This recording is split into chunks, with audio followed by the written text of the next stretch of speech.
Just about a minute, so take your places. Hello, interpreters. We'll get going in about a minute. Thank you for your help. I'll come back to you in 1 minute, so just get settled, get a little water as you need, and then we'll get rolling.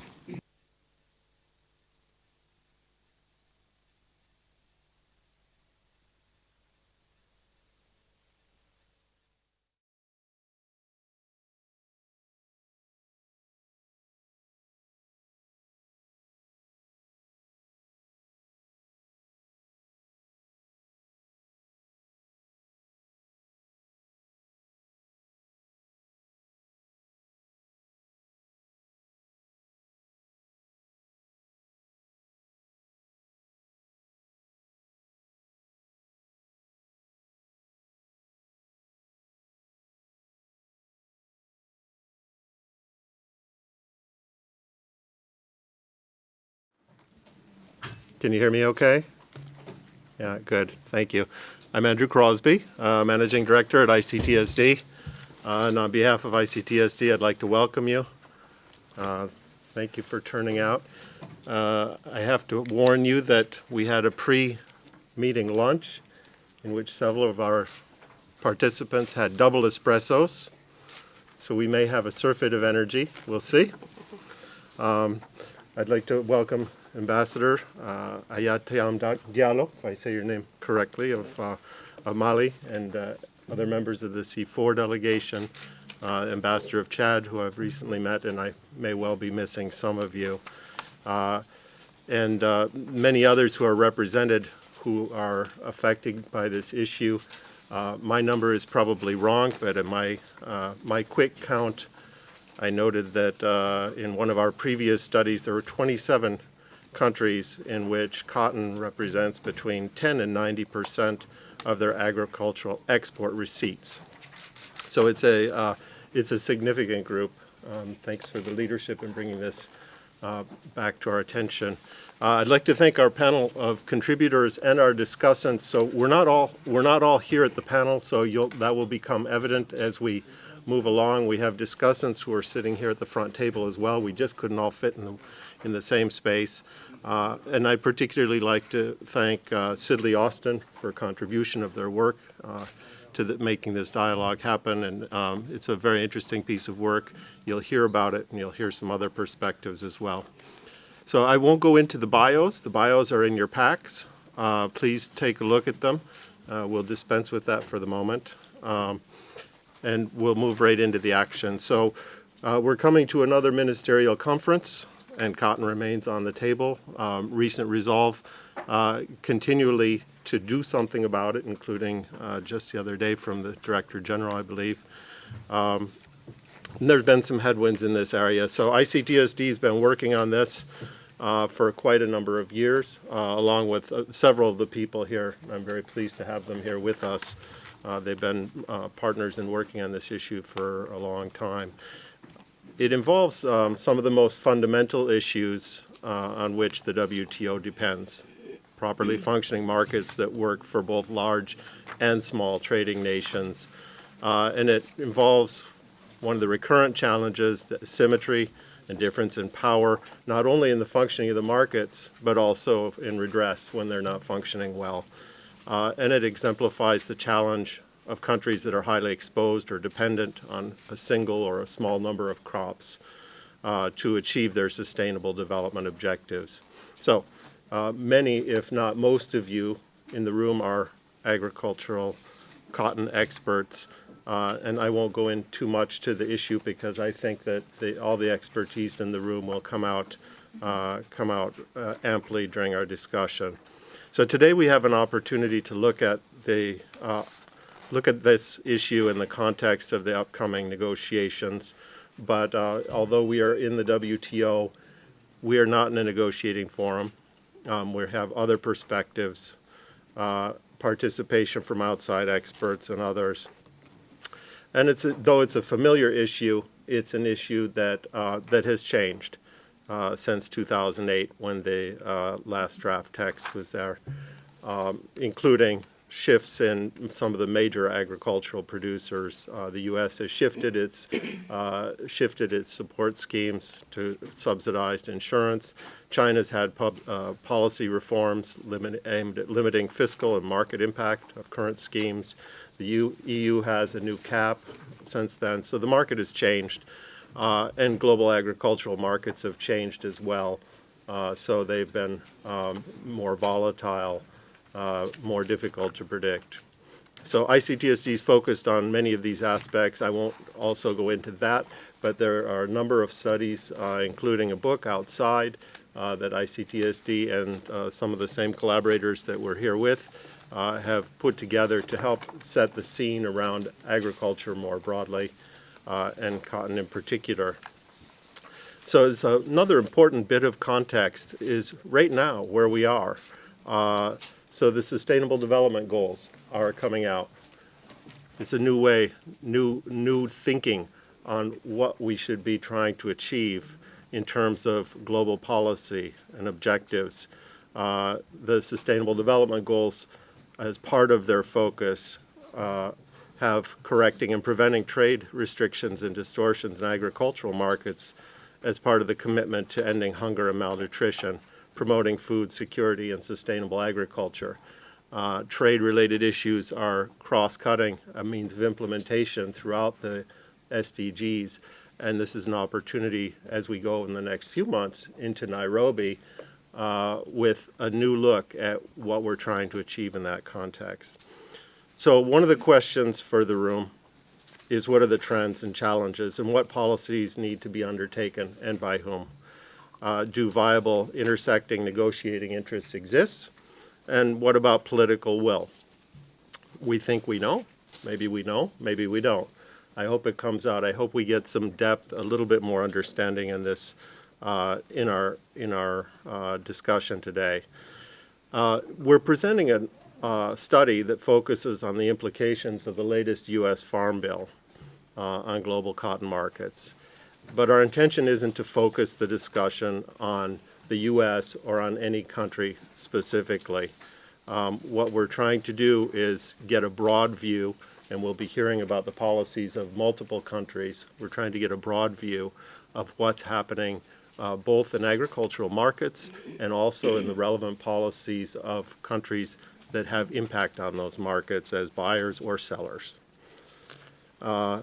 And we do this in order to have a dialogue that's based on evidence, based on the current reality, hopefully not necessarily the reality that has always been.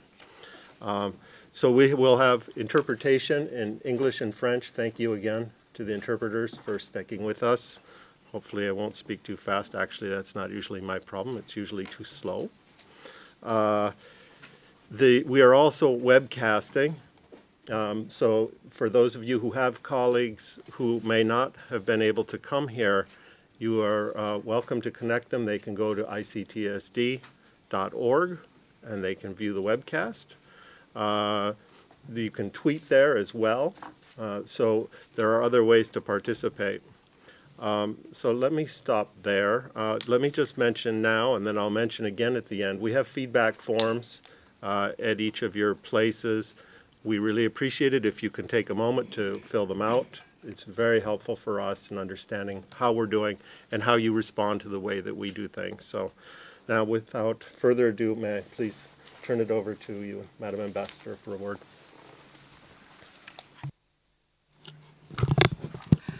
Je vous remercie, Monsieur. Thank you very much, Director. Mr. Director Andrew Crosby, Your Excellencies, ambassadors,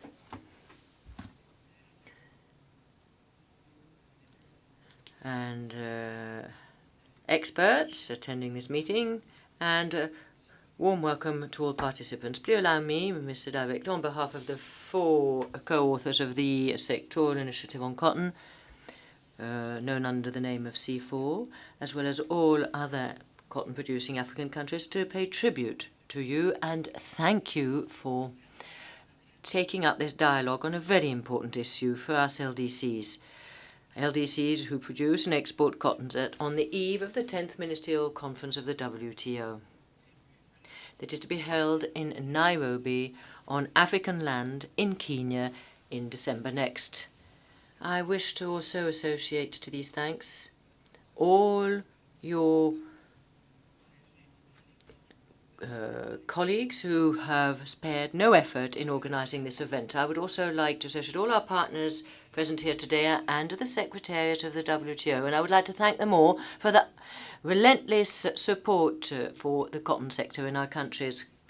Should it be recalled that cotton plays a very important role in the economy and the social life of several LDCs, Benin, Burkina Faso, Mali and Chad, the C4.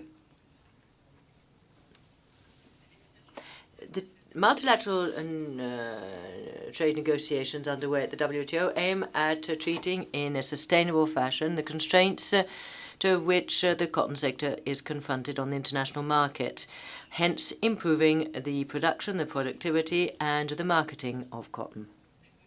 These constraints must be recalled, stem from the consequences of very high export subsidies and result also from very high domestic support granted by certain members of the WTO to their production and export of cotton. Although we are concerned by the lack of progress regarding the implementation of the Hong Kong Declaration, aiming at doing away with all policies which have distorting effects on exchanges or trade in the cotton sector, the C4 has always asked for and will continue to ask for the support and involvement, the effective and transparent involvement of all members so as to set up healthy competition on the international cotton market. We do hope that with the political will, the commitment and the determination of all cotton protagonists, market progress will be made and hence give greater trust in the multilateral trading system that we're all attached to. Mr. Director, the topics which will be looked into during this dialogue, and which will be touched upon by the very high-flying experts that you have brought together this afternoon, all relate to the very reality of the production and marketing of cotton. How can one draw better benefit or profit from cotton production so as to struggle effectively against poverty and support the growth and development in our countries? The C4 has made of cooperation and the negotiation of privileged tools to be found in the so as to be able to find within the WTO a solution to this emblematic issue that is cotton. You will understand, Director, all the interest that the C4 and all the cotton-producing African countries and cotton exporting countries, the interest they have in this dialogue, and you will easily understand our expectations. The conclusions stemming from this dialogue will, I'm sure, contribute to a better drawing up of our stand and position in the future negotiations on cotton so as to be able to achieve tangible results, fair and balanced results at the 10th Ministerial Conference in Nairobi. The C4 sees cotton as a prerequisite to all agreements stemming from the DDA negotiations at the WTO. Resolving this issue will be a major step forward, which will give trust, greatest trust in the multilateral trading system, and will demonstrate the WTO's capacity to achieve concrete results, including on a vital issue for LDCs. The C4 remains open and ready to look into all proposals that would meet this objective. The C4, yet again, tells members that the C4 is ready to contribute actively to solving the cotton issue rapidly and appropriately, and do call upon all members' contributions so as to be able to reach this objective. Thank you very much. Thank you, Ambassador, for placing cotton in its context within your country and also within the World Trade Organization. It has been a long time since Hong Kong. Let's see if we can advance. What we'll do now is a series of presentations and commentaries. I won't stop for questions. We'll have ample time after after we've done our presentations, and I wanted to get a lot of the critique and analysis out on the table, and then we'll have a good talk after that. So if you'll permit me, I will pass it, I'm sorry, to Andre, to my left. Please, it's up to you, sir. Thank you. Thank you very much. I will present ICAC outlook for cotton production, consumption, trade, and prices. And I will start with this chart, which shows a very good correlation between prices for cotton during the previous season and plantings for the next season. Last season, prices declined by more than 20%, and we estimate that area will decline to about 31 million hectares in the world. Historically, cotton area fluctuated between 30 and 36 million hectares. We expect that during the next several seasons, area will stay closer to the lower range, or about 31 million hectares, because of the ratio of cotton to competing crops, especially food crops. The world average yield rose during the 80s and 90s because of new technologies, biotechnologies, and better management practices. But now we are in the period of slow growth in world yields. Though researchers work on new technologies, there are no breakthrough now that will lead to higher yields. So we expect that yields will stay in this range of about 760 kilograms of fiber per hectare. And that's our projection for this season, actually. Based on the area and yield, we estimate that world cotton production this season will be about 24 million tons. The record was reached in 2011-12. It was 28 million tons. So we are now lower than the record, and we expect that world production will remain probably below 24 million tons during the next several seasons. So we expect very slow growth in world cotton production. The countries that produce cotton, you can see that the largest producer for the second season is India, and India will reduce production and because of lower prices. China is expected to reduce production substantially by more than 1 million tons. United States reducing production by almost 17%, and lower production is expected in Pakistan. More or less stable production is in Brazil, Uzbekistan, Australia, and a little bit smaller production in CFA zone of West Africa. This chart shows the growth in world consumption of all fibers. And you can see that cotton is in the blue area. And what happened is that because of competition with polyester, cotton is losing market share. In the 60s and 80s, it was closer to 50%. And now the world share of cotton in consumption of all fibers declined to almost 28%, and it used to be close to 50% just a couple of decades ago. And that's because of the competition and mostly price competition with polyester fibers.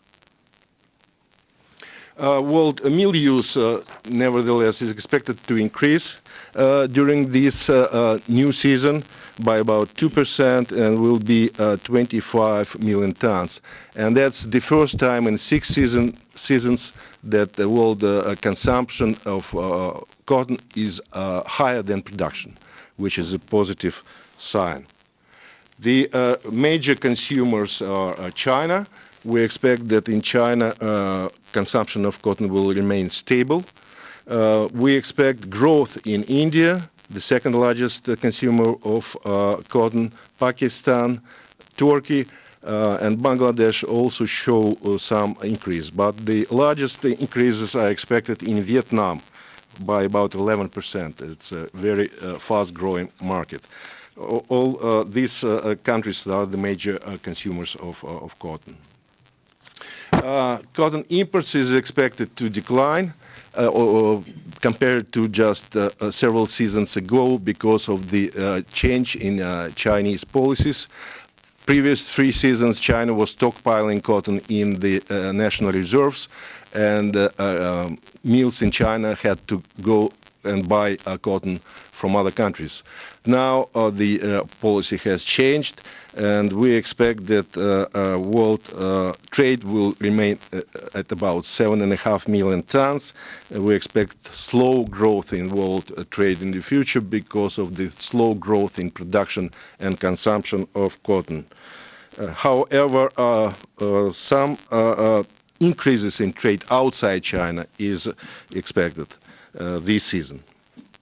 And that's major cotton importers. Here, as you can see, China is reducing imports from just 3 million tons, more than 3 million tons 2 seasons ago, to just 1.6 million tons this season. The Bangladesh and Vietnam are increasing some imports. So outside China, countries, major consumers of cotton, have to increase imports because of the improvements in cotton consumption. On the export side, United States will remain the largest exporter, though smaller exports are projected for this season. India is the second. We expect to be the second largest exporter of cotton. CFA zone is about 1 million tons, which is close to historical records. Uzbekistan and Australia Uzbekistan is stable. Australia is a little bit smaller because of smaller production. This is the story of the several seasons. Is an enormous amount of world stocks accumulated in the world. At the end of last season, it was about 22 million tons, which is 90% of mill use, of world mill use, we have in stocks. And just several years ago, the share of stocks was about 40%, which is more or less normal. However, this season we expect a reduction in world stocks of 1 million tons because consumption will be above production. The largest share of the stocks are held by Chinese government. It's about 60% of world stocks and about 160% of Chinese cotton consumption. The size of the national reserve in China is about 11 million tons at the end of the last season. And that's something that is pressuring market prices. This chart shows the accumulation of stocks during the 5 previous seasons. Total accumulation was 14 million tons because production was above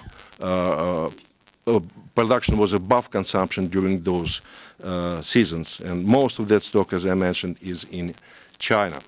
So the question is what will happen with prices, and it all depends in large part what China will do with those stocks. If the stocks are released slowly, like it happens now, then our projections based on econometric model suggest that the cotton prices this season will be about 76 cents per pound, which is midpoint, but could range from 62 cents to 93 cents per pound during this season, which is close to historical averages during the previous 33 years.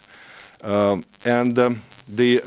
make a conclusive remark, so the market is characterized by slow growth in production, in consumption, trade, excessive stocks, and what will happen to prices will depend a lot on the Chinese policy. Thank you very much. Great. Thank you very much. That was a very concise and useful reading of where we are now in the markets, and I think a good basis on which we can have discussions. If I can now please turn it over to Dan Sumner. The floor is yours, Dan. Thank you very much. We've just had are somebody's moving things along or not? Oh, I am. I see. There you go. Ah, there you go. Okay. I was waiting for the slide to move, but I was responsible. I found that both the political background that we heard to begin with and the market context quite useful for what we're going to turn to now, which is a very specific policy context. This is U.S. policy. U.S. remains the largest exporter of cotton, and the next presentation will deal with the world's largest importer of cotton. And these are usefully put in the world context because, as our chairman pointed out, there are policies in other places in the world. There are certainly imports, exports, stocks held by other countries. But I think talking specifically about the United States and then about China is very useful for those of us interested in the world context. What I will be talking about is based on a paper, some work done by Christian Lau and my co-author Simon Schropp, who are from Sidley, Austin, here in Geneva. I can't let this slide go by without mentioning Scott Anderson, who's been a long-term partner with all of us on this work, as well as others at Sidley and Austin and colleagues that I have at the University of California as well. But this has been a team effort for since we are all very young men, I will say. The main points, let me get those out now. And one is that despite substantial changes in the U.S. Farm Bill that was finally passed last spring, there were substantial changes, and particularly for cotton, but cotton still continues to be heavily subsidized, as do several other crops. Brazil chose to discontinue the WTO case, the WTO challenge on cotton, but that did not mean that U.S. policy has no impacts on world price suppression, and this paper will document that. The U.S. policy has changed substantially, as I mentioned. It's moved heavily towards insurance-based policies. And one of the points I would like to emphasize is that calling it crop insurance doesn't mean it's not a subsidy. And we will document that for you in detail, particularly in the way it's done in the United States, but by extension to lots of other places around the globe. And then we used a well-established set of methods, plausible assumptions, I would argue, to simulate how subsidies and some market scenarios we'll describe, quite consistent with what we heard from the projections just a moment ago. That is, we have market context, we have policy simulations. We put this into a model that, as if you've looked at the paper, becomes quite elaborate and complicated. But what comes out is the effect of subsidies on the world prices. So our question for this part of the discussion today will be, if you change policies, how does that affect production in the United States, by extension then exports from the United States, and then the effects on the world prices.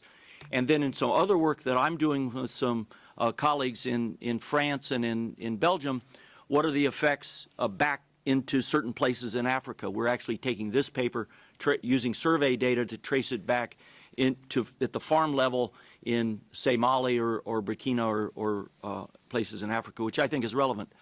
But for now, for today, we're going to stick in the United States. And here's where cotton's produced in the United States, starting in California, going around the southern part of the United States, all the way up to North Carolina on the East Coast, with Texas in the center of things, and Texas by far the largest cotton producing area in the United States.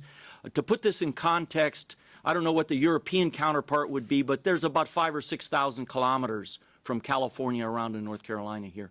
So it's quite a distance. I was trying to say it's roughly from London to Moscow, but they said, no, it's much further than that. So anyway, it's quite a distance around here where they grow cotton in the United States. Here are some recent numbers that are very consistent with the international numbers. We just go back 25 years here, and with cotton acreage and production.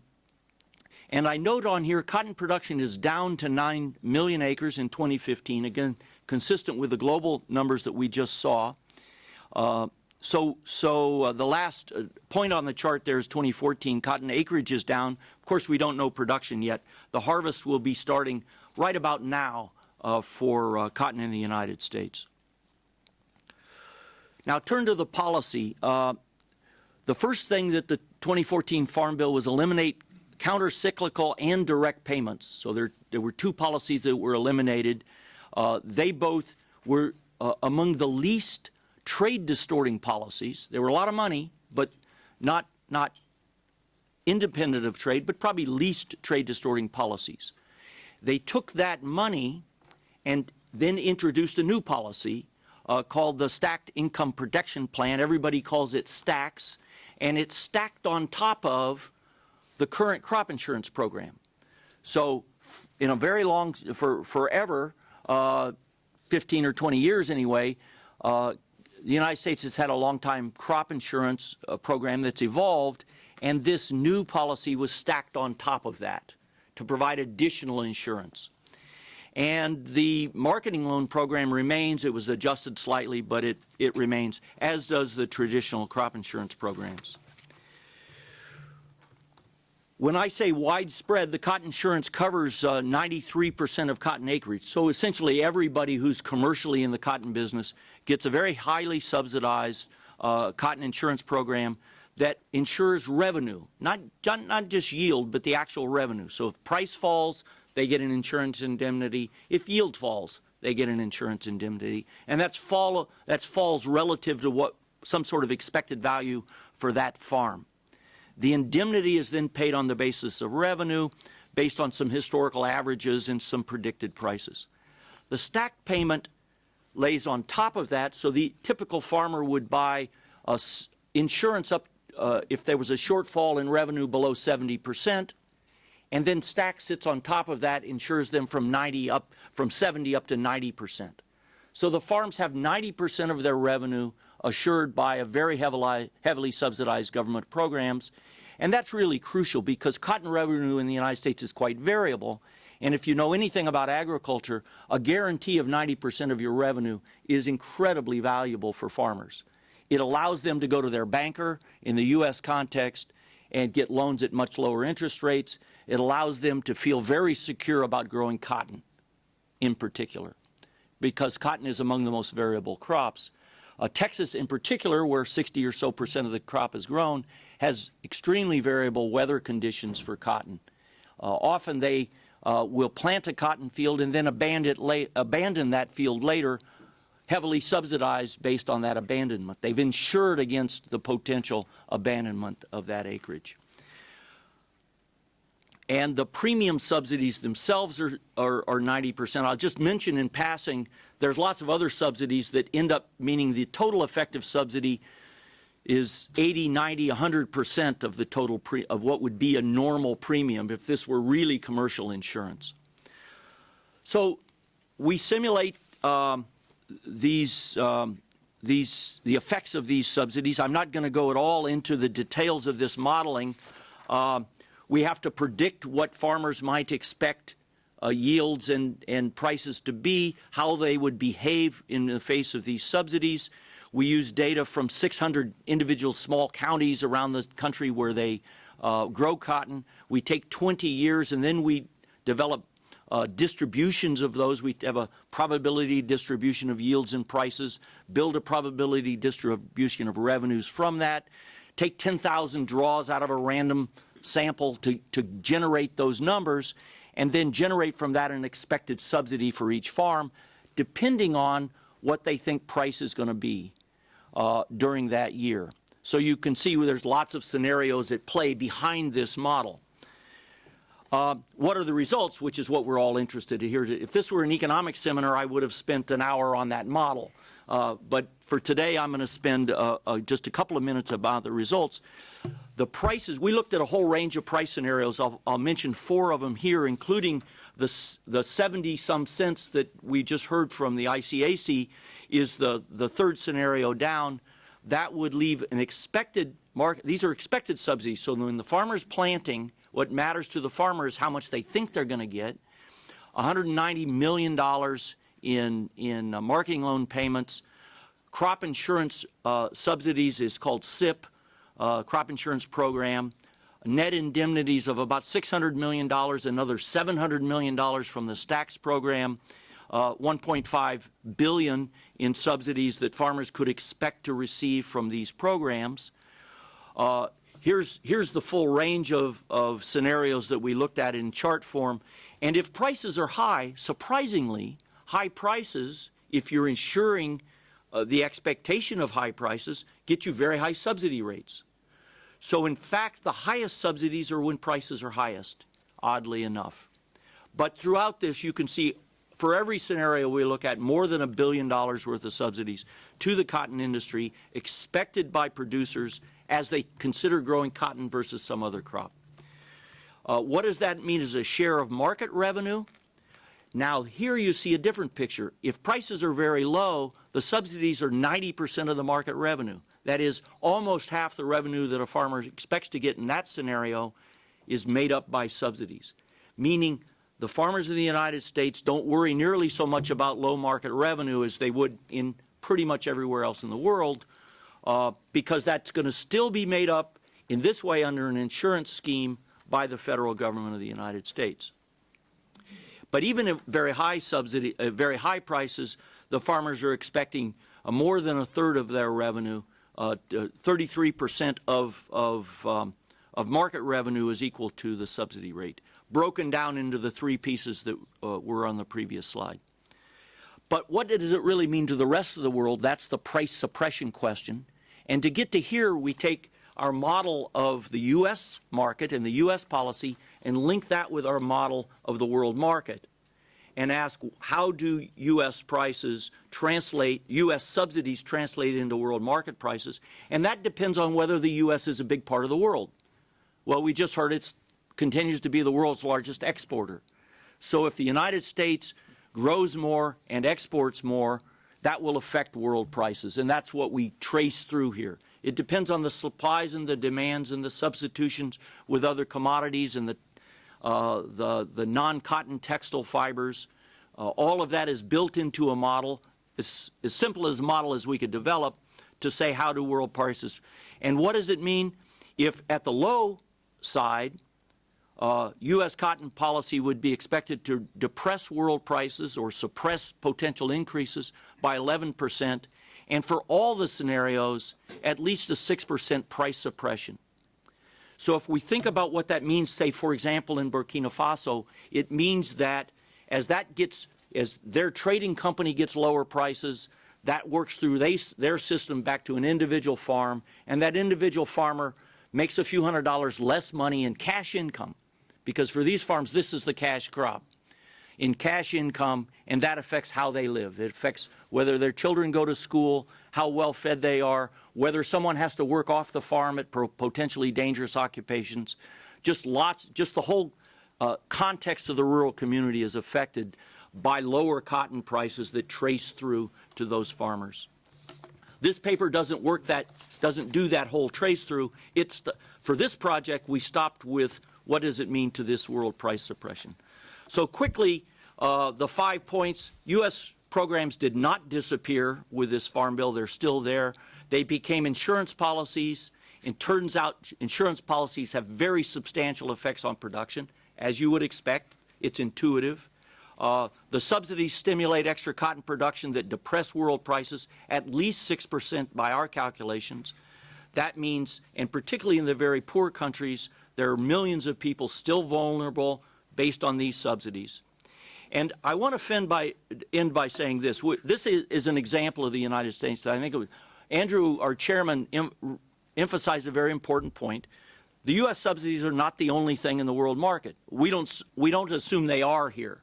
We focus on U.S. subsidies, but there are lots, but it's in the context of the world market.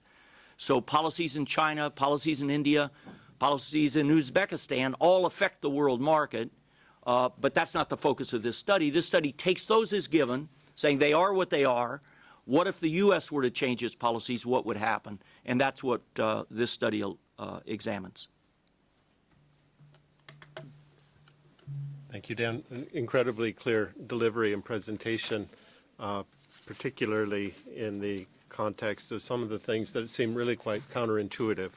And I think you've helped bring those out very clearly. I hope later you can maybe address some of what you think the longer-term impacts will be when we have discussion. Good. So can I pass it along to Wu Shang, please? You have the floor. Well, thank you very much. As mentioned by previous speakers, I will be talking a little bit about China's cotton policy and their effects on the market, contrary to what Professor Sangler has done. This is not based on a numerical study, it's more a reflection of my own reading of the literature and also the policy documents that I was able to find from the Chinese sources. Before I get into the policy discussion, I just want to show a picture which summarizes the cotton production, consumption, trade, and the stock situation during the last 15 years. I think the first speaker sort of mentioned some of these points, and here I guess I can give you a more concentrated picture regarding the situation in China.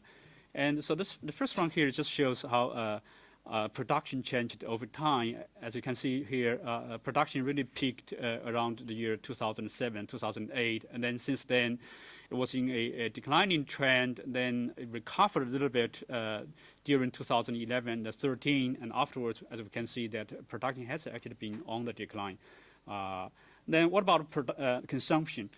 Consumption had been on the rise from 2000 up to 2009, and then we do observe some quite sharp reductions to 2011. After that, we see a little bit more gradual declines. As a result, I think in the more recent years, China didn't really have a lot of gaps between domestic consumption and domestic supply. But interestingly enough, if you look at the period of 2011 and 2013, China actually imported so much, despite the very small gaps between consumption and domestic production. And as a result, this is also the point mentioned by the first speaker, there was a large buildup of Chinese national reserves. And I'm going to come back to some of this point once we get into policy discussion. But the second message I would like to deliver here is that what is actually driving the stagnating or declining domestic production in China. I think this picture just shows you the production cost in China measured in Chinese currency per kg, because this is Chinese way of measuring things, as compared to relative to the world market price and the Chinese farm gate prices. And there is very, we're talking about 25 RMB per kg, and this is several times of the world market prices for that year. And certainly, if you look at the price spike on the world market, and the price dropped, the green line sharply afterwards, but the Chinese cost kept rising. So I think this is the fundamental reason that is actually not just the cotton sector, but also for Chinese agriculture in general. Another one here, this is just to show the different costs. What I want to show here, I have this, so I don't have a pointer here, do I? There might be one built in. Yes. There you go. So this is just the total cost, the same as this graph here. And then the green line here is the labor cost. And the labor cost as a share of total cost is rising above 60% by the end of 2013 here.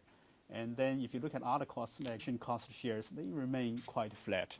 So this is just a reinforcement of this point. Let me move on. And certainly, in responding to this situation, the Chinese government has actually put into a variety of different policies and trying to keep the production capacities. So we started with the trade policy here, and China became a WTO member in 2011, and they had this TRQ with the quota initially less than 800,000 tons that was actually expanded to nearly 900,000 tons by 2004, and then from 2005 and onwards, then they also introduced the so-called sliding scale tariff that is between 5 and 40%, and 40% is the bound tariff for China. So this is on the out-of-quota imports, and in addition to that, they also have this domestic VAT that is added to the tax inclusive price for imports. On the input side, and China introduced subsidies to encourage farmers to use machineries, and this is a subsidy that is given to all sorts of crops. And unfortunately, the mechanization share in the cotton sector have been so low, and this subsidy hasn't really been very meaningful for a long time. And then the subsidies on improved seeds has been extended to cotton. Initially, it was just for other crops. That was actually extended to all cotton-producing regions to 2009. And then from 2007 and onwards, there was give subsidies to transportation for the main cotton growing area, which is the Xinjiang Autonomous region in the northwestern part of China. And that was renewed and increased in 2011. And then lastly, this is what is probably the most controversial policy move made by the Chinese government. In 2011, after the world market price rose to the historically high level, they put into place this so-called, and this is also very important for the Xinjiang province. Xinjiang is not a very heavily populated region, but it has actually 1/6 of China's land area, and with a large concentration of the Uyghur populations. And then right now, more than half of the Chinese cotton production is actually concentrated in that area. Since 2000, cotton was initially relatively actually discriminated. If you judge to look at the support received by other agriculture sectors, particularly grains, then certainly cotton wasn't really the focus of the policy. And for that period, I guess the trade policy instruments, the TRQs, and how that is managed is the major instruments to regulate the cotton market.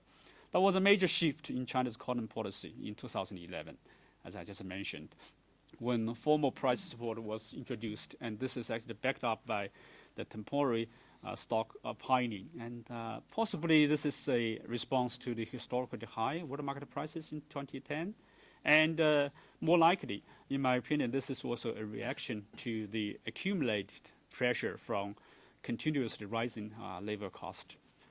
And then in 2014, that gave way to the targeted price system because of the high physical cost and historically large reserve stock. So that forced these changes. Let me just say something about the effects for the 2011-2014 policy, as well as the effects of the policy post-2014.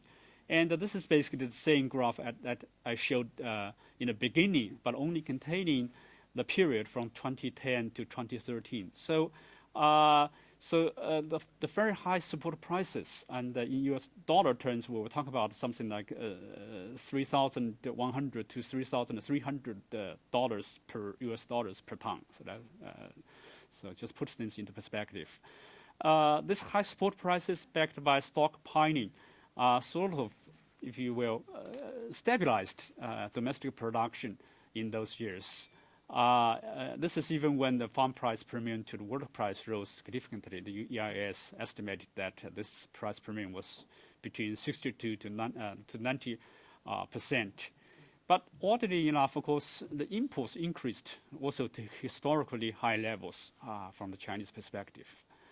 This is because the domestic cotton stockpiled at the high prices, they were just not competitive enough as compared to the cotton imported from the world market, even taking into consideration of the import barriers. And this is actually despite the slumping domestic consumption trend. If you look at the red bar here, the consumption certainly is actually declining here, but the imports has been so high in those years. So then the reserve stock rose quickly, and with a stock to use ratio exceeding 1.8. So then does that actually distort world market? I guess if you judge it from the stockpiling policy alone, then certainly we don't really have a reason to suggest that China's producer support depressed world market price. I think for that 3 years alone, if you only consider the price policy and stockpiling policy, then I think that stockpiling actually supported China's import demand surge for that 3 years alone. But there are some consequences for the future. Let me just move on to the current system that was put into place in 2014. And so this is basically just a change from the indirect subsidy to a direct subsidy. Now farmers are basically receiving a subsidy if the market price that they got falls below the declared support price, targeted price. And if the market price is actually above that, then they don't get anything. So, and then the target price is also set at a somewhat lower level, which suggests that there will be a smaller per unit subsidy transfers. That also means that this is also good news for the downstream industries because they can actually have access to cheaper domestic supplied cotton. And this is, again, let me just emphasize the fact that this is not backed by procurement and stockpiling. So basically, the price formation mechanism is returned somehow to the market. And where and how much? This is mainly for the Xinjiang province. And this, last year it was set at RMB 19,800 per ton, while the other cotton producing provinces received a fixed subsidy of RMB 2,000. That's like $300 per ton. Far smaller than what was paid to the Xinjiang cotton producers. What are the domestic impacts? And certainly that means the fiscal burden is lessened. Also the pressure on the stock buildup is eased. And then it also suggests that, well, actually it showed up in number for 14 and 2015 as well, and dropping production in most provinces other than Xinjiang.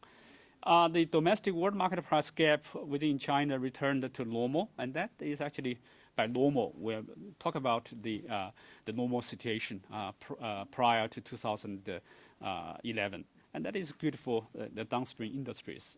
What are the world market price impacts? Well, import surge receded. However, the subsidy at the current level likely is not enough to reverse the declining production trend. I think this is also a very important trend.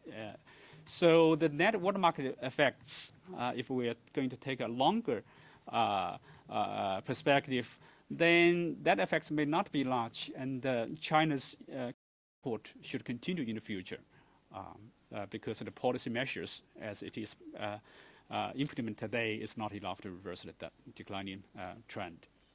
Then the first speaker mentioned the large stock, and this is certainly a wild card in the short run, and because this is certainly a dilemma. Holding on to the stock entails large cost, additional cost. Releasing them too quickly will imply large losses, but it will also reduce finance and warehousing costs.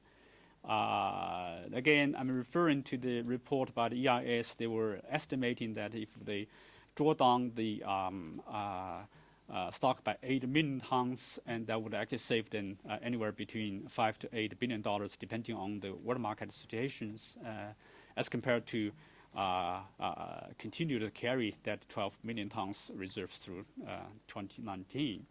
The domestic impact, of course, releasing stock would likely to impact domestic production and price, but benefiting downstream industries. If domestic prices drop while targeted prices kept stable, then the subsidy cost could actually rise again. About the world market, I think this would likely mean a downward pressure on the world market price and also on Chinese imports. And then depending on the pace to draw down the stock, I guess the world market, the stability of the world market can also be influenced. So to sum up with some longer-term perspectives about the possible factors influencing future policy development, I guess China has to deal with this rising labor cost. And particularly if agriculture policy in China still favors grain, then the cotton production will likely continue the declining trend. And it's hard actually to reverse that, in my opinion. However, the increase in concentrations in the Xinjiang region and the greater mechanization there might offset that trend to a certain extent. And then we also have to be mindful about the drivers from the consumption side. And as labor cost rises, we can see that the consumptions for cotton by the textile and the apparel industries is also on the decline. So they might move somewhere else, other parts of the world. Then just looking at the policy intentions of China, I guess the combination of the current targeted price system and the existing trade policy instruments in the form of the TRQs certainly suggests that China's intention to regulate the cotton market continue to do that, but they will only do that at reasonable cost to them and in a more predictable pattern. And I guess there are many dimensions to that question. So I guess in the end, to really understand how the Chinese policy will develop in the future and what that means for the rest of the world in a more informed way, then we probably need to do some modern exercise like the one that is conducted by Professor Song. So with that, I end my presentation. Great, thank you very much. Very interesting. I note you ended on reasonable and predictable within a context that seems to be changing quite a lot. So that may be quite a policy challenge, in fact. Very good, thank you. So if I can now move to our discussants, who I hope will provoke us a little bit, take us perhaps into the exciting realm of politics a little further, or wherever they may go. May I pass the floor to you, please, Nicolas?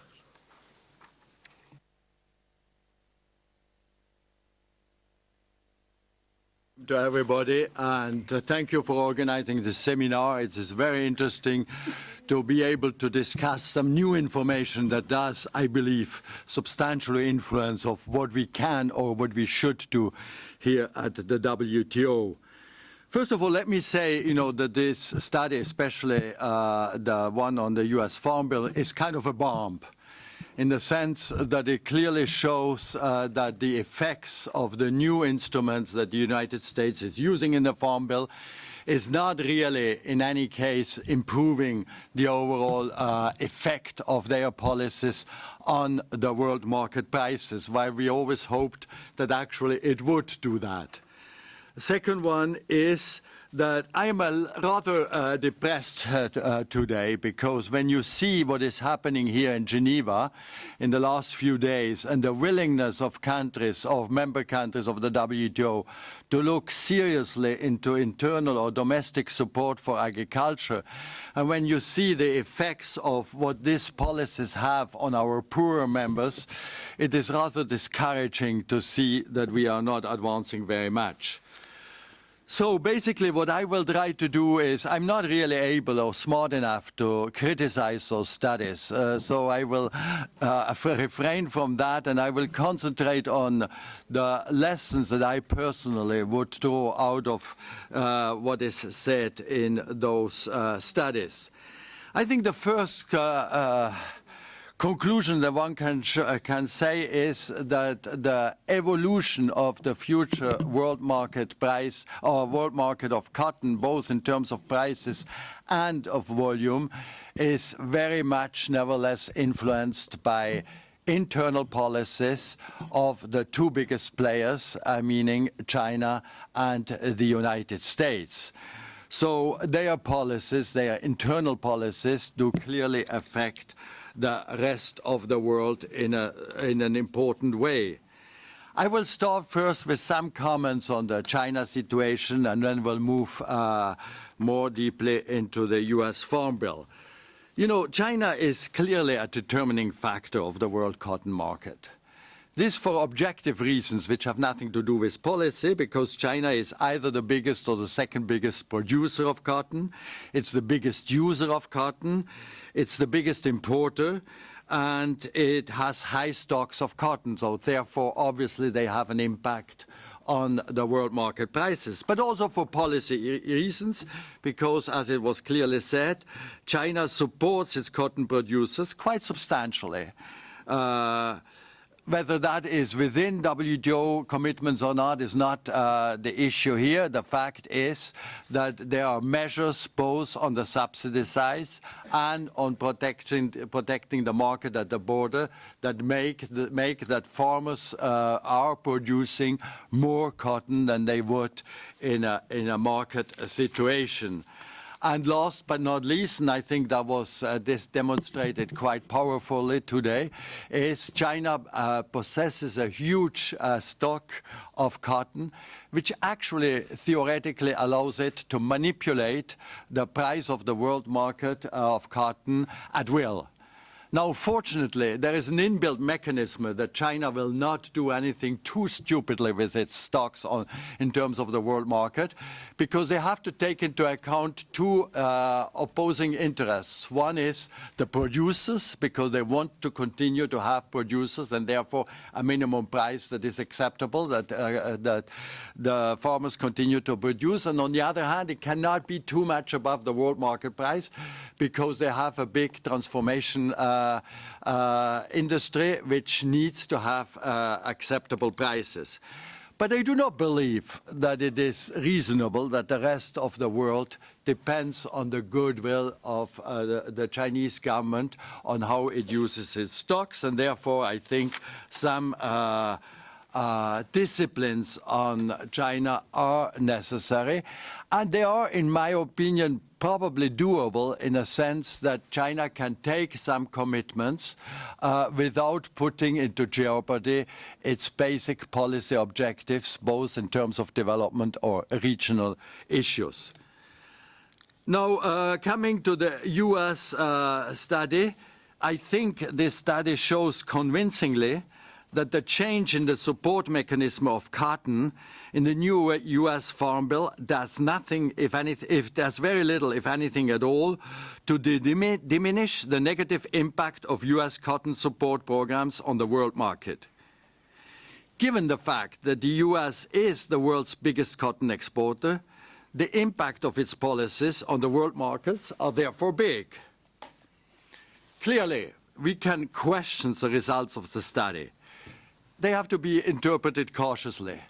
Any prediction, by definition, is based on some hypotheses, and we can discuss and question some of them for days long. But the study, I think, seems to be sufficiently seriously and trying to go over a range of potential situations that the results are credible, even if we are not agreeing with all of the hypotheses necessarily. And basically, the study has, and Mr. Sumner has not said that part of the study, has basically two important conclusions for people here in Geneva.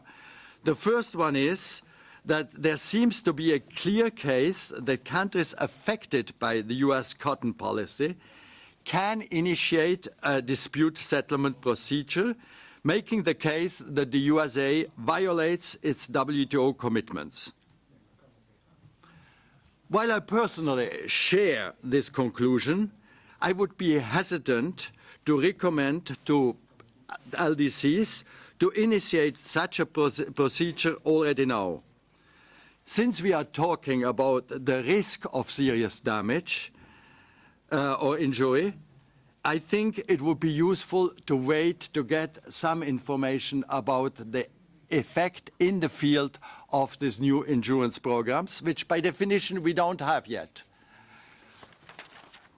Secondly, and maybe more importantly in a lot of ways where we are now, is the study shows, I think convincingly, that the present approach to disciplines in our agricultural negotiation, it is limiting the internal support, might not be the best way to address the rate distorting effects of highly subsidized insurance schemes, which guarantee practically an income to the farmers at the time of planting.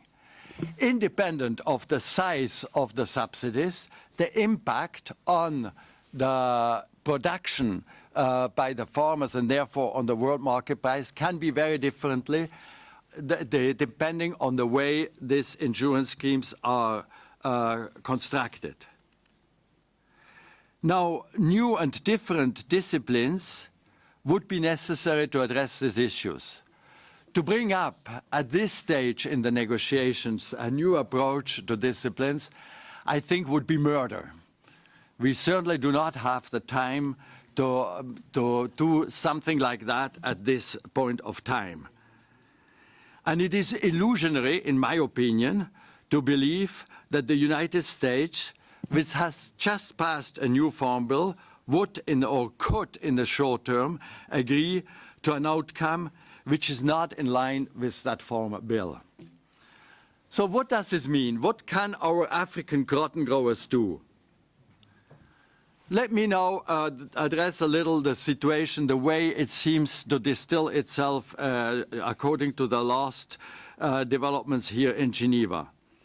I think there is a general consensus that is emerging for Nairobi, is that there are two things that are probable.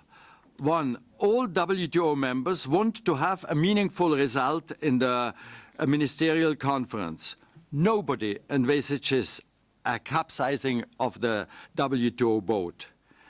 Secondly, there seems to emerge a consensus that the big DDA issues, in particular on disciplines in the internal support of agriculture, seem to be out of reach for Nairobi. The best we might be able to hope in Nairobi is a package of measures which excludes the big issues, but which show that the WTO is alive and has a role. Thirdly, there is a consensus that Nairobi cannot succeed without a credible LDC package. And last but not least, there is a general consensus that the LDC package has to include new measures on the disciplines in cotton, as ministers have agreed since many, many years that cotton should be treated expeditiously, substantially, and specifically. This said, and given the lowering of the ambitions for Nairobi, and especially the fact that there will most probably be no breakthrough on new disciplines in domestic agricultural support, it is illusionary to believe that the cotton package will be substantial and solve the issue. The tasks of the negotiators therefore seems to have to be find some limited measures which concretely show that WTO members want to address the issues faced by our friends from Africa. Secondly, to define the principles that would be followed to negotiate in the longer term a solution to the problem. And thirdly, to compensate the poorest members of WTO for the foregone benefits of the immediate solution of the problem until such a solution can be found.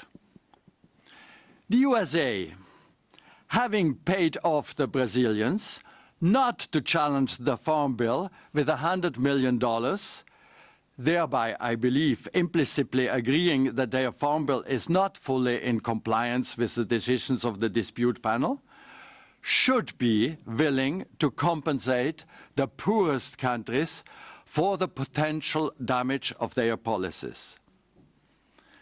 The strategy of our African friends in view of Nairobi, therefore, should be realistic and may look something like this. First, clearly indicate that they will not tolerate that the US Farm Bill endangers its poor farmers and that they are willing and able to start a dispute settlement process. For this purpose, they should undertake the preparation of such an action to be taken after Nairobi. Secondly, they may use this credible threat to push the United States to accept credible steps to address the negative impact of their Farm Bill on the poor farmers, while accepting the fact that the US is probably not in a position to solve the issue in the short term. The LDCs, or the African group who are growing cotton, may request some short-term measures which would commit the United States to limit their intervention so as to ensure that the more extreme possible impacts of the Farm Bill on the world market will not happen. Such measures should be possible within the general framework of the existing legislation. Secondly, that the US agree to negotiate new disciplines to limit the trade distorting effects of the insurance scheme within the next 4 years and to be included into the next Farm Bill. 3, agree to compensate the farmers in the LDCs for the negative effect of their Farm Bill on their income.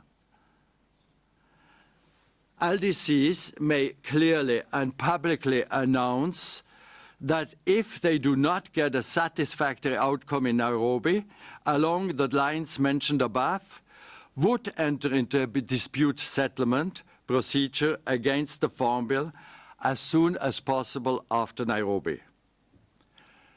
Concerning China, the African cotton producers may reasonably request the following minimum package. First, DFQF for cotton in their exports. This should be possible as China imports much more than the LDCs can actually export. Secondly, to a limit on the support that the Chinese cotton producers receive based on some average of the last years.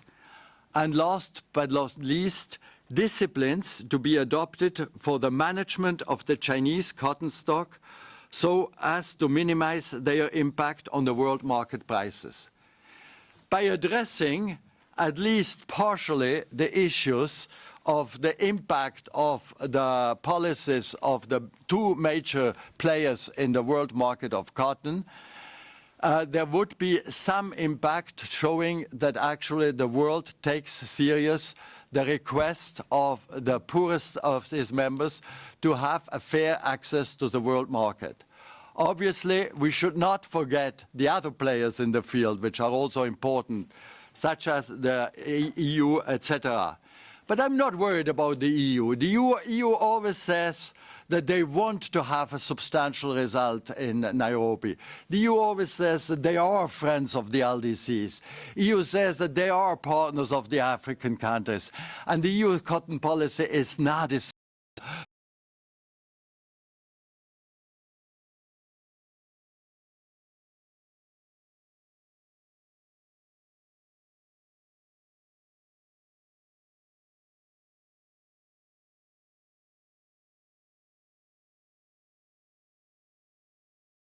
Comments, critiques, new ideas, if there be any.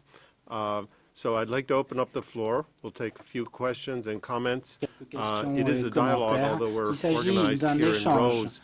I'd be quite happy if you respond to each other, and I invite our panelists and provocateurs to also come back and intervene when they see fit. So the floor is open, please.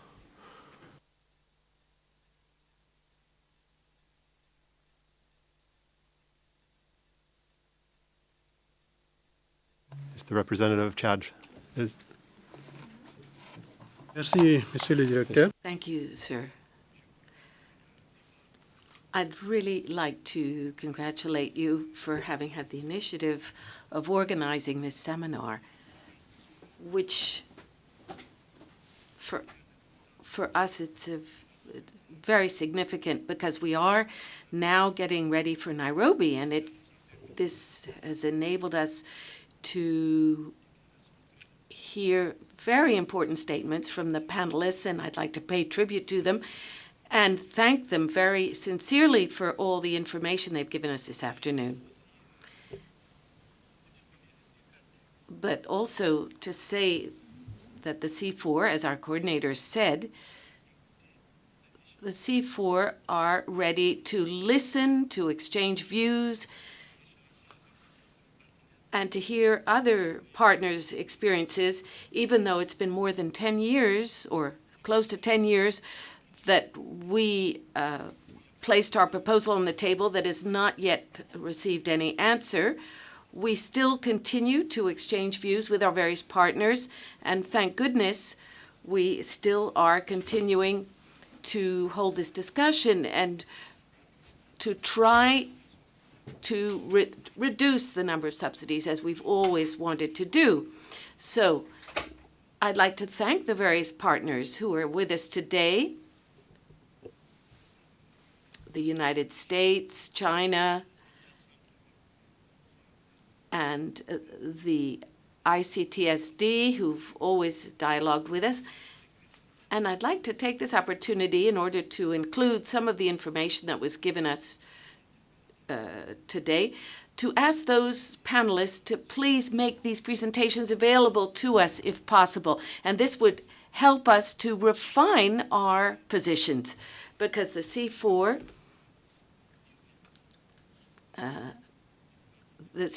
at MC10 in Nairobi will be ready to communicate, and we are open to any proposed discussions. So once again, I'd like to again thank you for having convened this very important session, and hope there'll be another such session, either just before or after MC10 in Nairobi, because I think that this is somehow suggested a strategy for post-Nairobi, and we'll have to have perhaps another session in order to be able to come up with this strategy. So we're open, not just the C4, but all cotton-producing African countries, because when we talk about C4 here at the WTO, you just think we're referring to those 4 countries, but there are other countries who also produce cotton in Africa.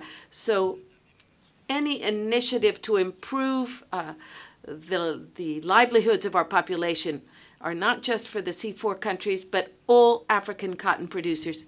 Thank you once again, Mr. Director, for this very important initiative. Thank you, Ambassador, for your intervention and for an open conversation. Suzanne.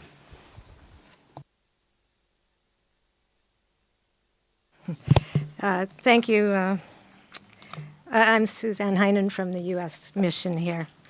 So I think our friend Nicholas Imboden made a very good point that he wouldn't recommend taking a case against the United States until we see some of the facts on the ground.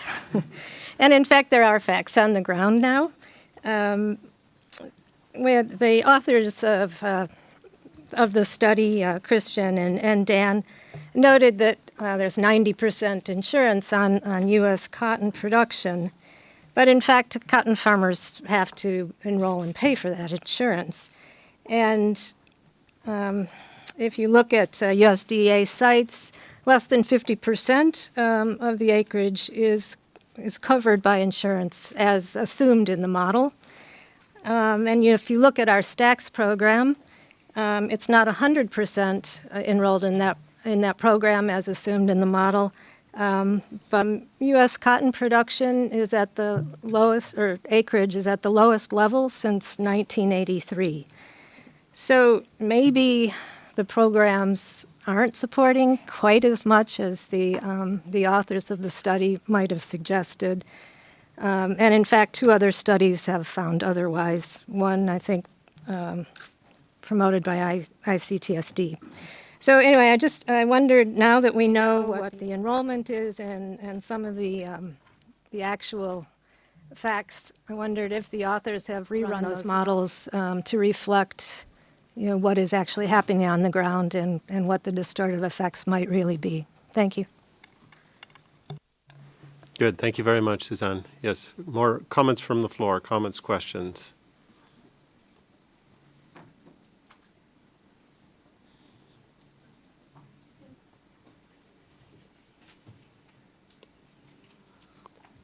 All right, let me come back to our panelists, if I can. And maybe that was one fairly direct on the study to you, Dan, so if I can come back to you. Sure. So I really appreciated the remarks from from Suzanne a minute ago, and let me clarify 2 or 3 things. One, there's no question about crop insurance. It's been around for a long time. The enrollment is, the numbers that we gave you are the enrollment numbers for crop insurance in terms of U.S. production. It's also certainly true that U.S. cotton farmers are frustrated about the U.S. Cotton program in 2014. They took substantial reductions in cotton income subsidy in the 2014 Farm Bill. It happened to be converted from distorting subsidies, so less trade distorting subsidies, to more trade distorting subsidies. So ironically, the cotton farmers quite reasonably feel frustrated in the United States because they get lower subsidies, but the expected subsidy, the availability of subsidy, which determines whether or not somebody stays in the program. The spring of 2015 happened to be a very good spring for cotton, which means even at high subsidy rates, it was unlikely to be it was unlikely to profitably pay off with the stacks program. So farmers said, why buy it unless it's going to pay off? The fact that it's available means that whenever prices are expected to fall or when the spring rains haven't come, the farmers can enroll in this program and the land is ready to go for cotton. So certainly this is agriculture. Yields go up and down, acreage goes up and down. There's lots of things going on in Mother Nature that affects agriculture. But the existence of a subsidy program that is there and ready to go is very important for long-term production. The final thing I'll say is that we've emphasized here, certainly farmers pay part of the subsidy. As we said, the subsidy rates on premiums are 60% for normal crop insurance, 80% for stacks. But what we didn't emphasize here, but is probably worth raising, is that that 60 and 80% from which we calculate the direct subsidy to the farmers already have built within them lots of subsidies. In the United States, the costs of the insurance companies are all paid by the federal government. There's an operations cost subsidy paid to the insurance companies that lowers the charges that they have for the farmers. Secondly, the federal government pays all the reinsurance costs. A normal insurance company comes to Switzerland and buys reinsurance. The U.S. crop insurance companies don't need to do that. They get that for free. And then all the development. A normal insurance company is spending time developing new policies, figuring out what the ratings are, all of that stuff. That's all paid by an agency of the U.S. government. The U.S. government pays through the Risk Management Agency and the Federal Crop Insurance Corporation development of new policies. In fact, lots of my friends, agricultural economists around the United States, make a reasonable living developing new crop insurance policies, all not paid for by the companies, but most of that is paid by the federal government. So there's a whole set of subsidy programs involved around crop insurance in the United States that is not just available for cotton. So I'm not trying to pick on cotton here. Those are also available for almonds and corn and soybeans and other crops. One of the useful things I think about this paper is to bring crop insurance subsidies to the attention of the members of the WTO and the Geneva community, because I think there's been a lack of attention to crop insurance subsidies. And one thing I would congratulate the United States on over the last year or so is that the United States now has, after years of handling it differently, now notifies crop insurance subsidies on a per crop basis, crop by crop, so that in calculating the various categories for green and blue and other boxes, crop insurance are now notified crop by crop, so we can know how much the United States spends on subsidies for corn crop insurance or soybean crop insurance or cotton crop insurance. And that also, by the way, Nicholas, makes it easier for the African countries to get data on crop insurance if they were to choose to push the United States a bit on some of this. There's now data available through official WTO notifications on at least some of the crop insurance subsidies related to cotton and other crops. So it makes the task a little easier. your final point on transparency and notification is vital for having any kind of discussion, so thank you. Back to the floor or back to my panel? Comments? Yes, Andre, please. I'd like to make a couple of comments. One of my slides showed the extra production during the past 3 years. 14 million tons were produced more than the world needs to consume, and that's because of Chinese policy. That cotton was produced and is still here. It's stockpiled. Just last year, China spent, according to our estimates, about $8 billion supporting cotton farmers. Now, about U.S. subsidy, it's in our estimate, it's a substantial shift from guaranteed payments, from direct payments, target price, to risk management policies in subsidizing cotton production.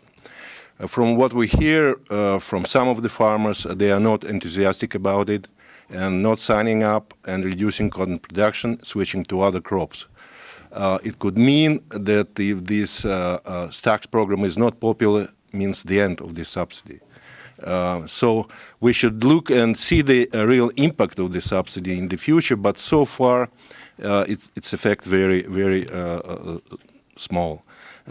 According to the estimates, just this season, 17% reduction in U.S. production. So I would point your attention that China has far bigger effect on world cotton market than U.S. new farm bill. Thank you. Good, thank you. Very, very significant point.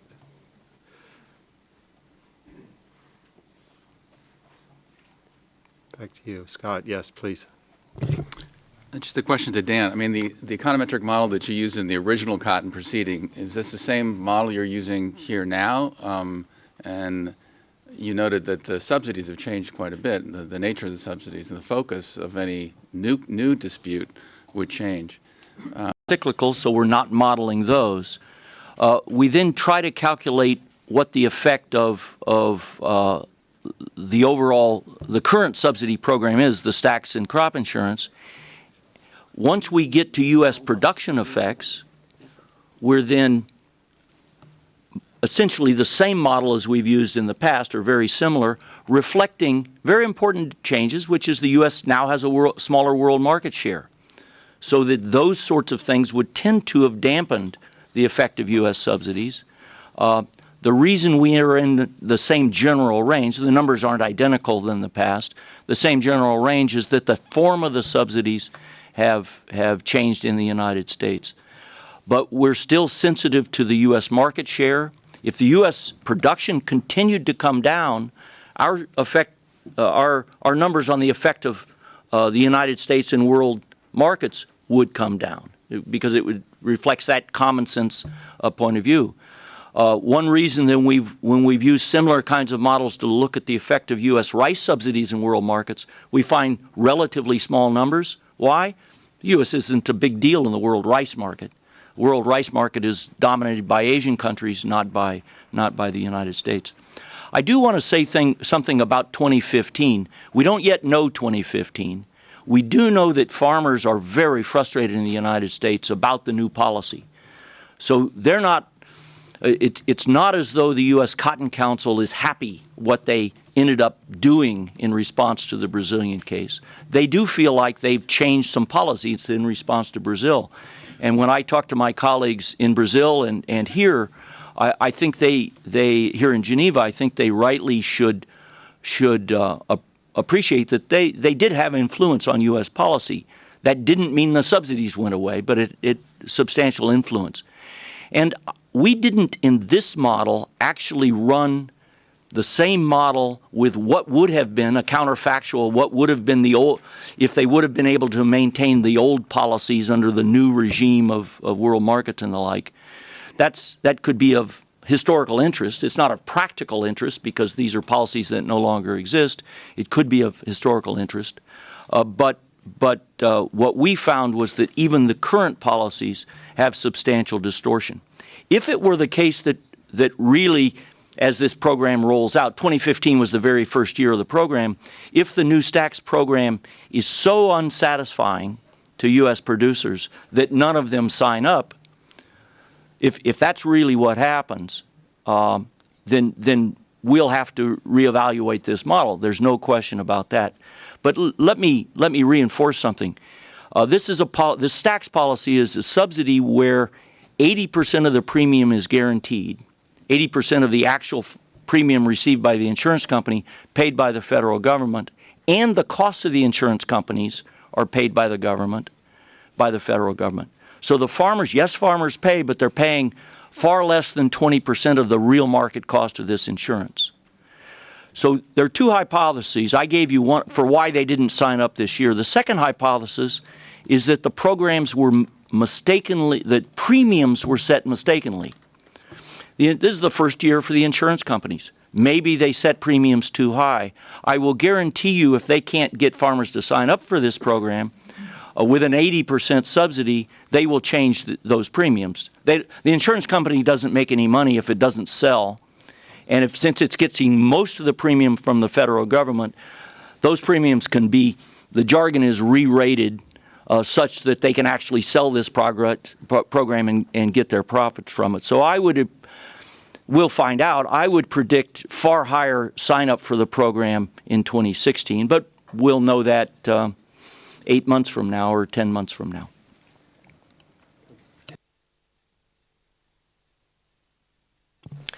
Hi, my name's Simon Schropp. I'm one of the co-authors of that study. I just wanted to echo one or 2 points of what Dan has been saying. With respect to the low sign up in 2015, it does remind me a little bit of the Affordable Care Act in the United States, also known as Obamacare. I think the jury is still out. Is this going to work? Is this not going to work? I think we'll see the results in the long run and not in the first year. What kind of paperwork you have to go through, there's certainly a learning curve for everyone involved in the first year. As Dan said, there may be some misspecifications of premia, etc. I think we'll need to wait at least, give it another year or two. Just let me bring it down. Imagine you're a car salesman. And selling cars is a very volatile affair. And somebody comes up to you and tells you, I guarantee 90% of what you're expecting this year in sales, and I pay about 80%, a little bit more of that insurance scheme. Ask yourself whether you would take it or not. I personally would like to have a deal where 90% of my expected income is guaranteed. And I think we can assume that farmers are relatively rational actors, and they're incredibly sophisticated in the United States. Second thing, maybe in response to what Scott Anderson has asked, how different is the model that we're running now to the model that the arbitrator in the in the U.S. upland cotton dispute has basically used and sanctioned. I think one point is very important. The basic idea of the model stays the same. It's a but-for analysis. It's a counterfactual analysis where we ask, what would happen if the United States were to withdraw cotton subsidies permanently and would announce that. And the nature of this counterfactual remains the same. Just one thing, to make one thing clear, our counterfactual is not what would happen if the United States were to withdraw the subsidy programs in the U.S. 2014 Farm Bill for all the crops. I think that's a completely different exercise and one we didn't engage in. We engaged in the following question: what would happen if the United States were to announce that it was to withdraw cotton subsidies for now and ever after? And so that drives the model, because we could assume that U.S. farmers, being rational beings, would change into other crops and would seek other crops that still remain subsidized. So just to make sure what the kind of the nature of the exercise is, and Scott, in response to you, it's fundamentally the same model that has been sanctioned by the arbitrator in 22.6. Thank you.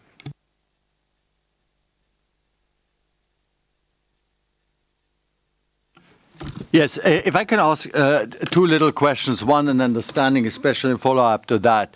When you make the assumption that that U.S. announces that it gets rid of all subsidies on cotton, does that presume at the same time that they will get rid of the insurance program for the other products or not? Because if the insurance product makes a very big difference on the effect. The second question is, I understand that there was some discussion of the insurance scheme, the way it existed when you had the panel with Brazil, but there was no statement. Can you explain what happened there and why there was no position taken by the panel? I'll deal with the first question you asked, which is something that Simon was quite rightly emphasizing.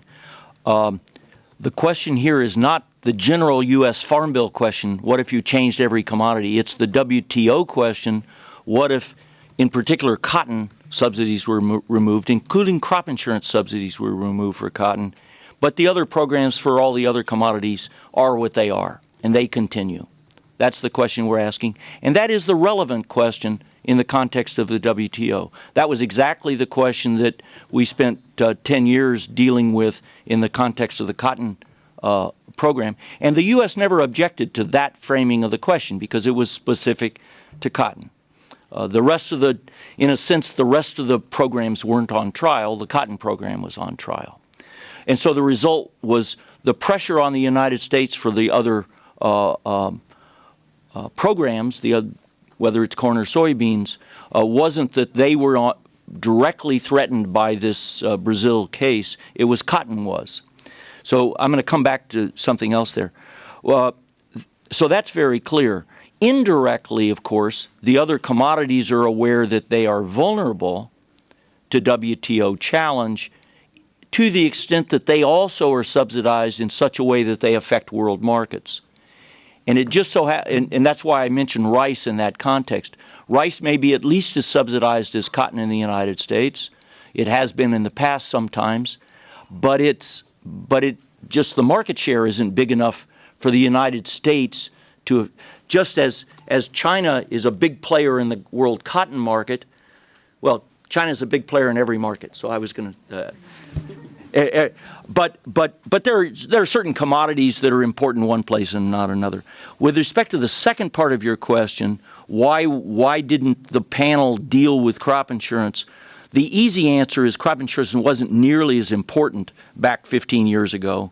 But with respect to specifics, I'm going to turn that to Christian Lau, who will remember better than I do exactly what the panel said about those issues. Thanks, Dan. So I think there's 2 points with respect to crop insurance and the prior proceeding. The first one being that the panel in the original Brazil case had grouped crop insurance with direct payments simply because it considered they were slightly different from the price-based support provided by both marketing loans and countercyclical payments. Then they looked at this group and said, well, they're not really as distorting at very low prices that we had back in 2002. So when you remember the graph we showed earlier, at very low prices, marketing loan subsidies had a very big impact, and the insurance programs had a relatively small impact compared to that. In that context, the panel decided, well, there's some impact here, but alone it's not enough to rise to the level of adverse effects in the cotton market. Now, something has changed, and that brings me to my second point. Something has changed in the jurisprudence. The cotton panel looked at a bunch of subsidies, said, okay, here's price-based subsidies, marketing loans, and CCPs. They together cause adverse effects. When we look at crop insurance and direct payments, well, maybe together they're not enough to rise to the level of adverse effects. So we don't group them together. That approach got specifically rejected in the aircraft cases, where both the panels and the appellate body in those cases said, no, you have to look at the entire effect of all of the challenged measures. So you can't look at direct payments in isolation and say, well, they have a bit of a distorting effect on the market, but it's not very much, so we'll leave them out. Let's look at crop insurance next. It's mostly yield insurance, very low buy-up level, very low coverage levels. So yeah, probably has a bit of an impact, but not enough, so we'll kick them out. The current legal framework is a new panel would have to look at the collective effects of all of the measures at issue. Final point is something I just alluded to. Crop insurance back in 2002 was mostly yield insurance, 50, 60% coverage. Crop insurance today is mostly revenue insurance, so it's yield and prices, and coverage levels of around 70%. So it's a very different animal, the measure that you're challenging. So yeah, there is that jurisprudence from the initial case, but one on the legal side, it got overruled, and on the factual side, the measure is very different. Thank you.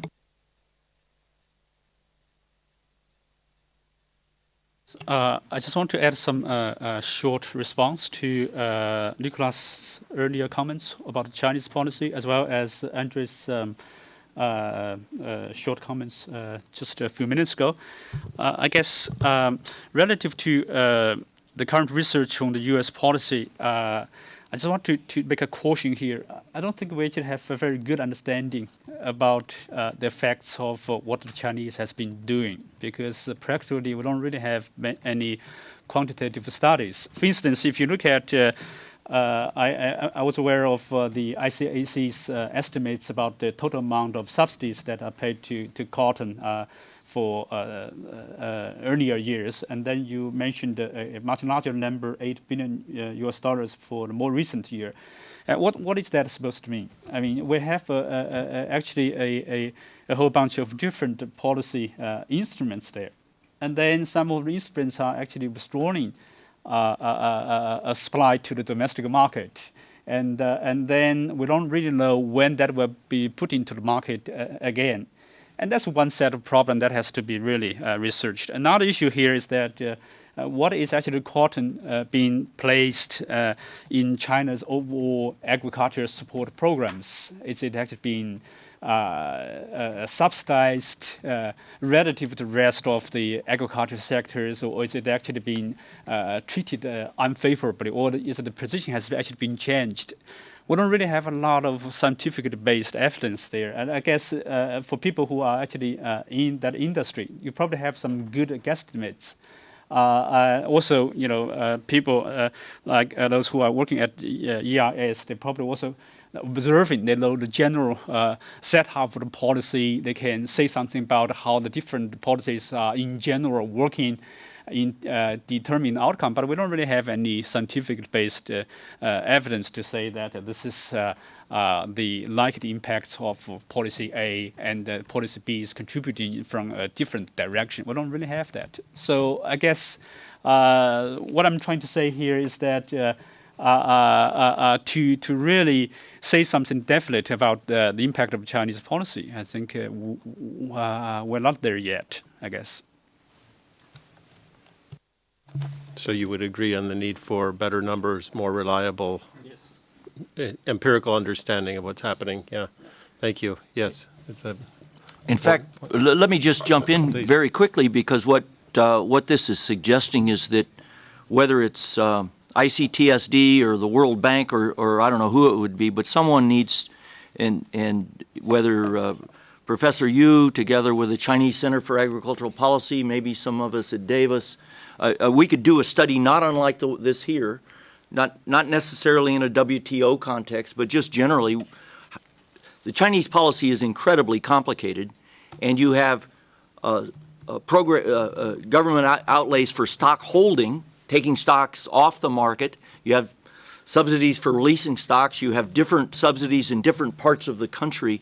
So it's not a trivial exercise to model the world market impacts here. It's as a research economist, it's the sort of thing we lick our chops about, right? Let's get into there and do that work.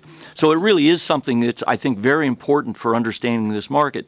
For WTO reasons, but for just understanding how this market really works, it's a great policy to get into and look at. And there are some very good economists, both in China and scattered around other places, who know these Chinese markets and the programs that we could draw on for that work.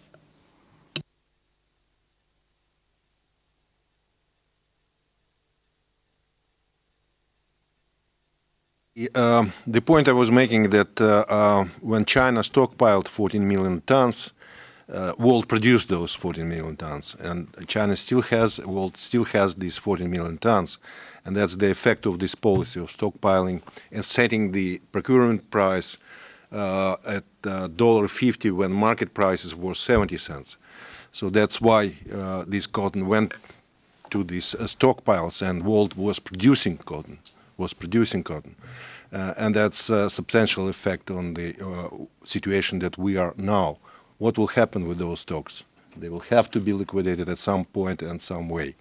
The sliding scale duty system that China exercises insulates producers in China from market prices.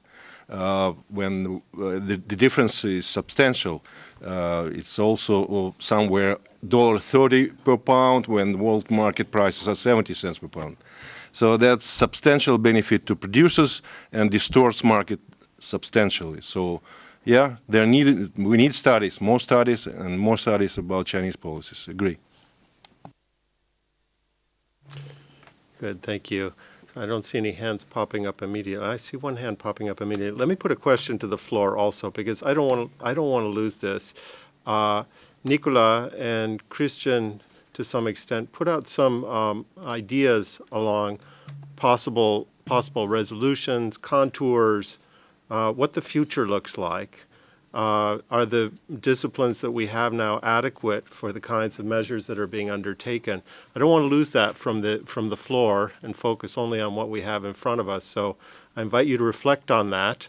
And I don't want to pick on anybody, but I have been known to do that. So let me go back to Simon. You all think about that. It's actually along the lines of your question, Andrew, and that's a question to Nicola Imboden. You sketched out a couple of LDC strategies, and I would like to echo something that the ambassador of Chad said. I would personally like to see your reflections written up because I think they're very worthwhile reading and could be very helpful for LDC countries going forward. If I've understood correctly, I think one of your points for the LDC strategy was for LDCs to request compensation of LDC farmers of the world price suppression that certain subsidies are having, and that the world price suppression that LDC farmers are experiencing. And I would be interested in concretely how that could work. You also mentioned LDCs taking a stronger influence on the next farm bill. I presume in the United States also. Just very practically, how could we achieve that? How could that work? If you can elaborate a little bit on that, thank you.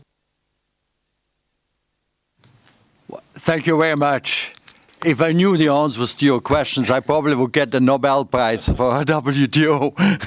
So that's not very easy. But let me just make maybe two or three elements.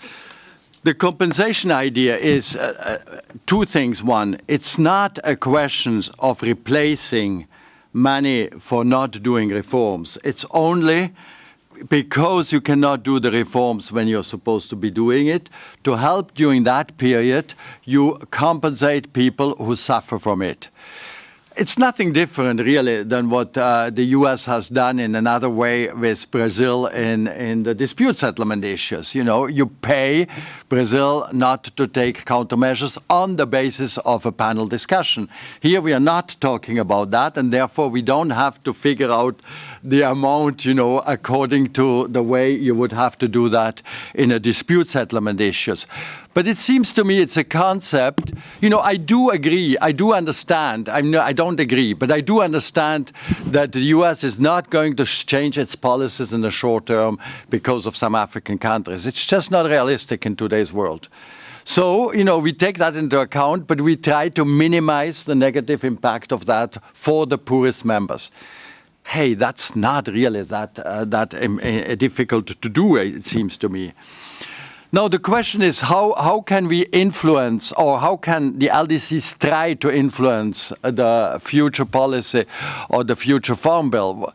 As we all know, I mean, obviously, few African countries do not have a lot of leverage in negotiations. You know, even if Brazil had problems, you know, obviously, you know, the African countries will have even less of a weight. The only weight that we can give them is that you have the specter of dispute settlement. You know, if the LDCs or the African group or whatever, you know, can clearly state that we are going to go into a dispute settlement, and if the United States is convinced after the field trial of those policies that actually they would win it, it gives a huge impetus for the work. Moreover, if they have to pay compensation, this will give within Congress a good argument to stop that, because as we know from the Brazilian case, the fact that they had to pay Brazil was very unpopular in the Congress and actually helped to change the policies, unfortunately, without having the beneficial effects on the world market price.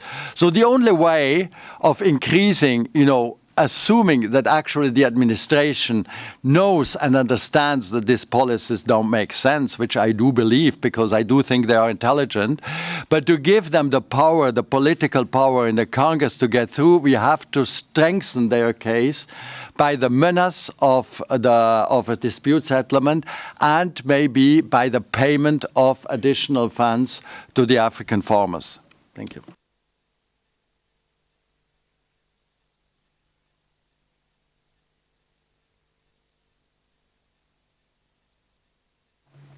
Thank you, Nicholas. You left a room speechless. Yes, sir. Please. Thank you very much, Chairman. I just wanted to react to what Ambassador Morden has just said, because he's talked about these additional funds while waiting for the end of the subsidies to help poor countries. He knows exactly what the proposal made by the C4 has become. That is to have a safety net while awaiting that the subsidies should be solved. I think that is an option that we cannot ask partners for at the minute. It's basically the cotton cash till coming back again, and the producers will get nothing. So we have to revisit how we could reformulate this fund, and the request for such funds is maybe another option that we could maybe explore. But to ask for yet another safety net while awaiting for the subsidy issue to be resolved, I think is barking up the wrong tree. So this could maybe be part of what you might be suggesting. And it could be part of a package, for instance, or part of the strategies we might be fine-tuning to see how we could move forward. I have my doubts that threat set to go to turn to the appellate body could actually impact the Americans. We did have a special session on the dispute settlement body here at the WTO, and we did make a request, and there were presentations made, and we spoke about it with the Americans. You probably remember in 2008, President Campbell had intervened by video conference in Washington, and then said, if this continues, we're returning to the appellate body. But what did this yield? What was the result of all this? So I think that we should be more realistic, because we're talking about 13 years now. We have been talking about cotton here for 13 years, since the setting up of the C4.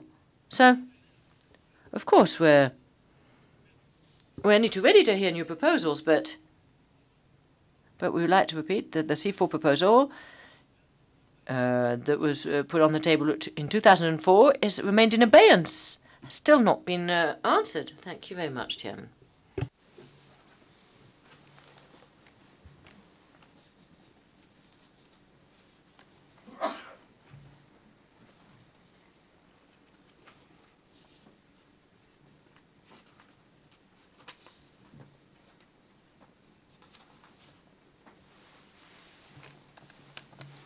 Comments from the floor, from the panel?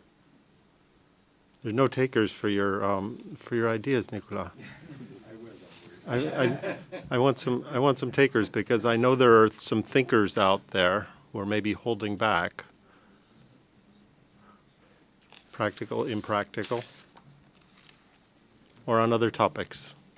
What can the other members do?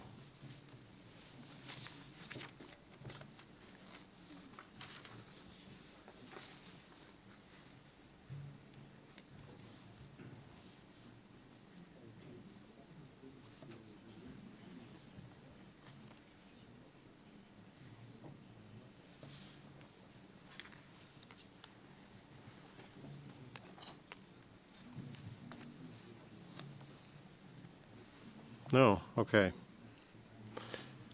Can I invite any other comments from the floor?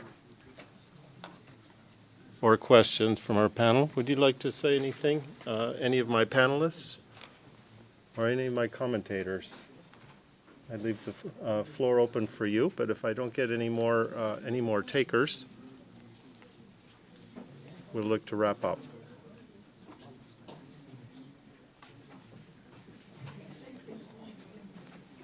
Very good.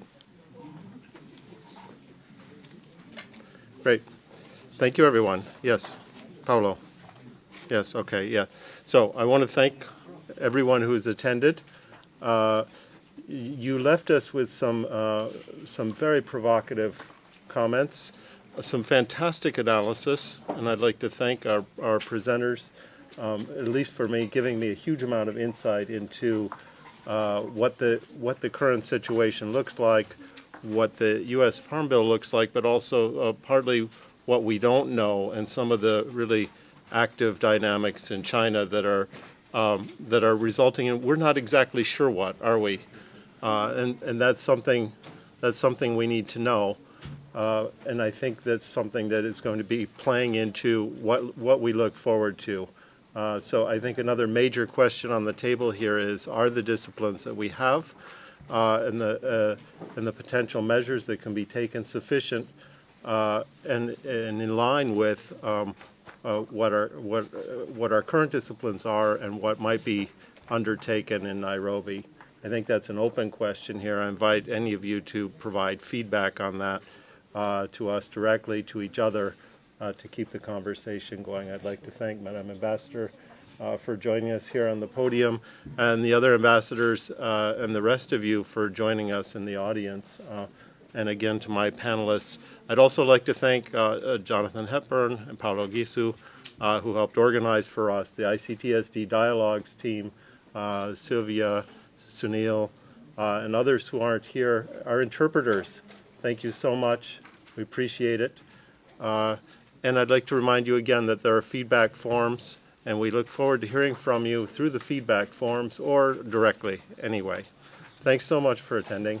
We'll see you soon. Bye-bye.